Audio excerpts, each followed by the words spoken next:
everyone, and welcome to another episode of Radiance Central, and I'm your host Natasha St. Michael, and thank you so much for joining me. So a few years ago I did a video about why I moved to Bali, and if you haven't seen that video, I'll post a link for that video because it's a great video. It's a story of how I ended up in Bali. I wasn't actually meant to move here, but I ended up here, and I've been living here for about 3.5 years. And if anyone's been following my blog, they would know that I ended up falling in love here, and I got married, and recently I had a baby.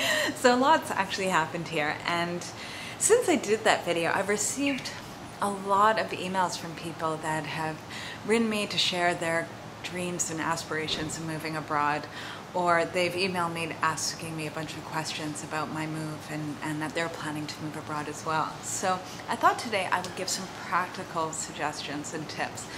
For myself, I've traveled all over the world since I was a kid, and I've traveled and lived in many countries. And so over the years, I've accumulated a lot of knowledge and sort of know-how on how to smoothly travel and have a good travel experience and be well equipped for anything to come, and just to be well organized with things, and just learning the do's and don'ts with travel. So I'd like to share some practical stuff. So the first thing would be to look into getting a visa. Okay, that's number one. The last thing you want to do is pick up and move you and your family to another country only to find out that you're only eligible for like a 30-day visa or something. So it's important to actually contact the consulate or embassy of the country that you're planning to move to, and to find out what kind of visas are available, what you're eligible for, how much it's going to cost, all of that, how often you need to renew it, all of that. Super important. It's best to get that information firsthand, okay, from the source, not from people that have lived there or have traveled there, because a lot of times the information you might get from just like a random person might not be the right information, okay? And I just know that something like a visa and moving somewhere, that's important stuff, and so you want to get the right information. And so you don't want to be emailing me, okay? A lot of people email me asking me about visa questions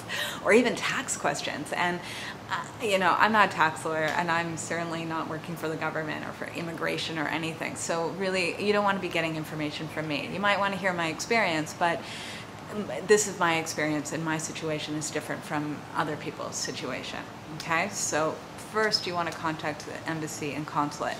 The one thing too that I found is that you never know what information you might find just by doing that research.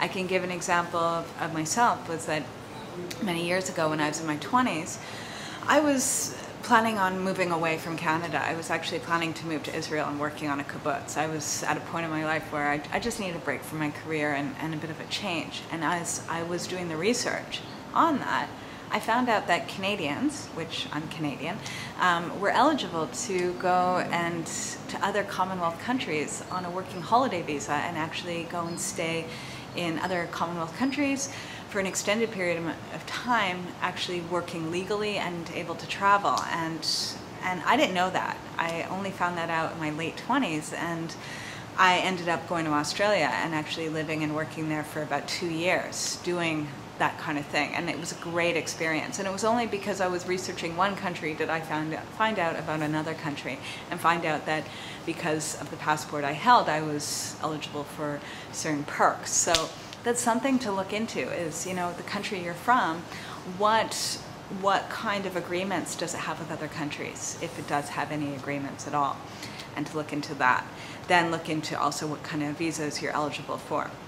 Also too, for those that might be in sort of the retirement age group, there's a lot of countries that offer retirement visas, and a lot of times they're very cheap visas.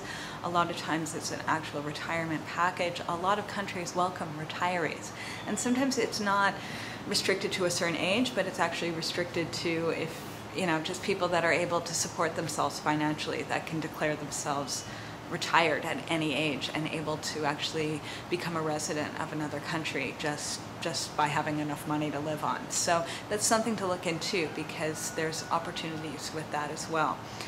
The next thing that I suggest is, after looking into the visas and all that, to then start working on a budget and start researching. Okay, this is important. This is one thing that I find people skim over. Okay, they don't even think about. So how much do certain things cost?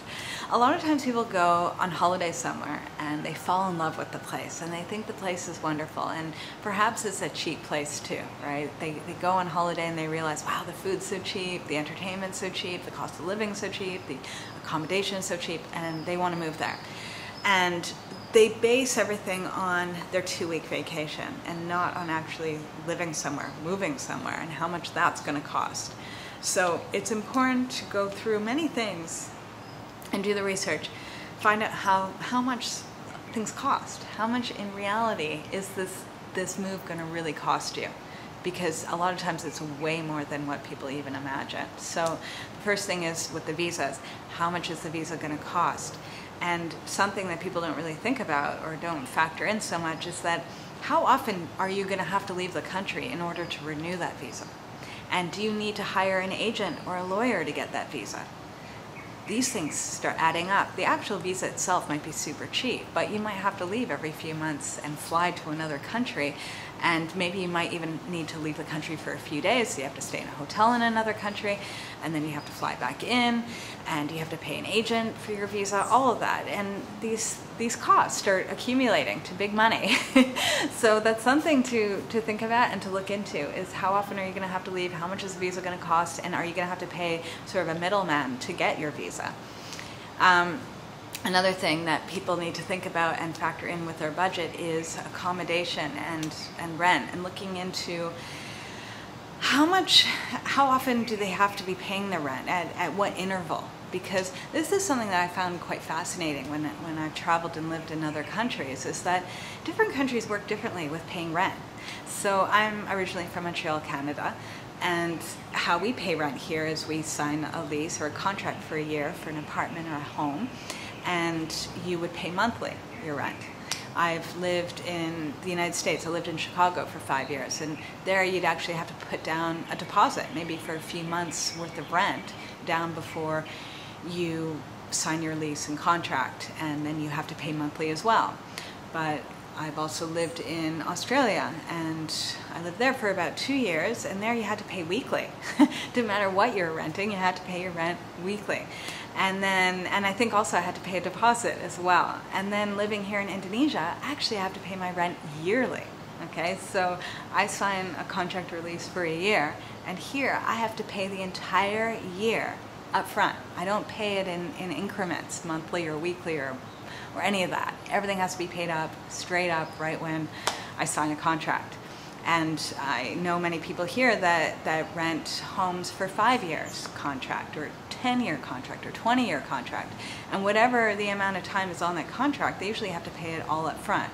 They might pay half up now and then half up the next year if it's like a 20-year contract, but usually you have to pay everything in full from the beginning and not in installments. So that can actually be quite a surprise to someone that moves themselves and their family to another country, only to realize that if they want to rent a home for a year or for a few years, they actually have to pay up a huge sum of money up front at once.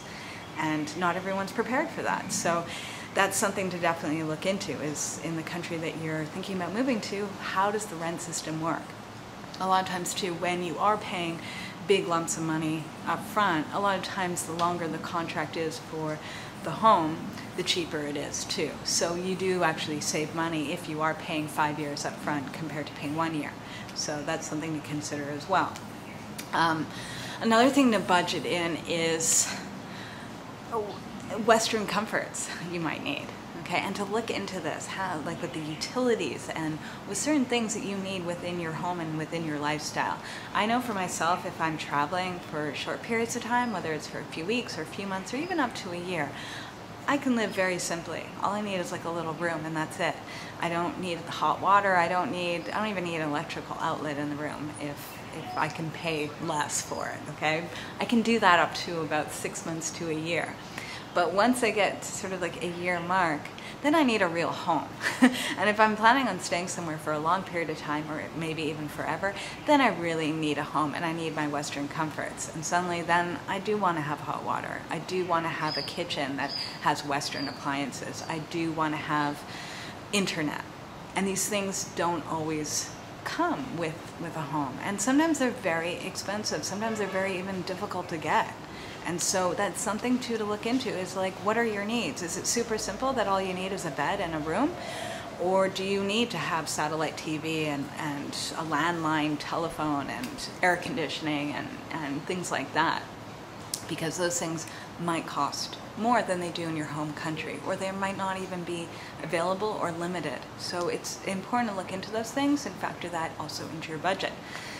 Another thing too is medical insurance. I highly, strongly recommend that anyone that moves abroad, especially to countries where medical facilities are not always the best, to at least have medical evacuation insurance.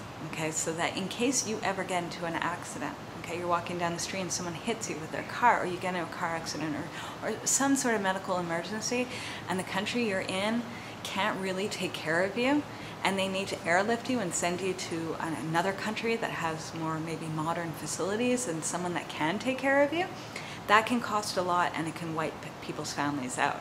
I hear about this all the time, that someone gets in an accident, let's say here where I'm living in Bali, right? Someone gets in an accident and they need to be airlifted to Singapore to get an operation. And it costs like $150,000 to do that. And a lot of times that means family back at home, since the person didn't have medical insurance, the family at home has to sell their home, their life, everything, just in order to get medical care to their loved one. So this is something to think about. This is something I know for myself. I need to watch my back. When you're living in a foreign country, you might not have family and everyone around you to take care of you. And so it's important to have medical insurance, things like that, so that in case there's ever an emergency or something happens, that you're covered. Okay, so do look into that as well. And it could just cover the basics, just making sure that in case there's an emergency, that there's a way out. Okay. So that's with budget. So thinking about those things, there's a lot of little details that come up that people overlook. The next thing that I want to talk about is accommodation. A lot of times I get emails from people asking me if they should rent homes that they see over the internet. Is that a smart thing to do, or should they wait till they arrive in that country? My suggestion has always been, in most cases, to actually wait till you actually see the place. Especially if you're renting something long term. If it's like a holiday home and you're just going there for 2 weeks and it's a popular place and there's a lot of reviews, then you can kind of trust what you see is what you get. But if you're renting an actual home for like a year or longer, I would really suggest seeing the place and seeing the area that you're moving to. Because a lot of times you might have visited or heard about that area and think, oh, it's going to be great being there, and then you get there and you hate it. So my suggestion for anyone that is planning on staying somewhere for a few months or longer is, why not fly or go to your destination and rent a room somewhere, whether it's a hotel room or a room at a bed and breakfast or a hostel or a homestay, whatever. Rent a room somewhere, stay there for a week or two, and stay in the area that you want to live in, feel it out, look around, walk by foot and see places that are for rent and see them firsthand, because then you'll know. And once you start talking to people, you never know who you might meet that might direct you to a place that's cheaper and great and beautiful and everything you want. And I just feel that you'll have way more options if you're actually there and feeling things out and knowing that whoever you're renting from, that you can really trust. Because I do hear horror stories all the time of people renting holiday homes only to arrive and it's nothing like what they've seen. And why risk that, especially in a foreign country? So definitely look into accommodation that way. The next suggestions and tips I have is getting things organized before you leave. Okay, this is really important. I find that the one thing that you want to do, or at least this is something I've always done, is that I like to make sure that everything in my home country, my country of origin, is organized, especially documents that I might need while I'm abroad. Okay, so what I do when I leave is I always get a little shoebox and I fill it up with my original birth certificate, my business documents or licenses, my bank information, copy of my passport, copy of my medical insurance, all the official documents that I might need, because you never know. You never know while you're abroad. You might lose your wallet, you might get robbed, you might need to get a new passport. Things come up. I know for myself, a few years ago when I was here, my passport wasn't due to be expired for a few years, but it was filled up with stamps that I needed like a new passport ASAP. And luckily I had left a little shoebox with my birth certificate and other original documents back with my parents, that all I had to do was call them up and say, can you go in that box and take this, this, and out, put it in an envelope and send it to me. Super easy. The last thing you want is for these important documents to be like hidden somewhere in a storage room where you have to send someone there and they're not going to be able to find it. If everything's kind of organized and you leave it with someone that you know is super like responsible and on top of things, and it's a safe and secure place, then you can go away knowing that if ever you need any of these things, that someone's got a copy of them or they have the original documents. Super important. The same thing too with banking information. It's important that someone has that and knows where your bank is and things like that, in case money is sent to you and you need them to deposit it for you, or you need them to organize anything with the bank or things like that. That there's always someone that is kind of on top of your business at home. I know for myself, way back when internet banking didn't exist, when I used to travel, I actually used to leave like blank checks that were signed with my parents in case I owed someone money, or I needed money or they need to pay someone for me, that all they needed to do was fill out a check and give it to the person. It was already signed, everything. But nowadays internet banking is super easy and definitely easy to access and send people money, that as long as I have all that sort of working and functioning and I know how it works, then I can easily do that from here. So that's something to look into. If you don't have internet banking, but make sure you get that set up before you leave. Okay, and the same thing with all your documents. Just make sure everything is in one place and a safe, secure place. I also suggest too, if you drive, get an international driver's license before you leave. So that, because some countries you might need it, some countries you don't need a driver's license, but it's something important to have, especially too if you want your insurance to cover you. If you're driving in a foreign country without a suitable driver's license and you have an accident, your insurance will not cover you. So that's something to know. What else? I guess my last tip, my final tip, is this is probably the best advice I've ever been given from a fellow traveler, and that is, once you arrive in the place that you're going, don't burn your money. The one thing that people do all the time is when they have moved somewhere or they're traveling for an extended period of time, usually the first 2 weeks to 4 weeks is when they spend the most money. It happens all the time, is that they arrive somewhere, they have all this money saved up, and they just go crazy with, buying things and going out, and next thing you know, half their money or 3/4 of their money is spent, gone. So the one thing I advise to anyone is be very mindful with your money in the beginning. You don't need to buy everything at once. Go very slowly, budget things, be aware of prices, all of that. All right, so I'm wishing you guys a fabulous day, and I'll see you again soon. Bye.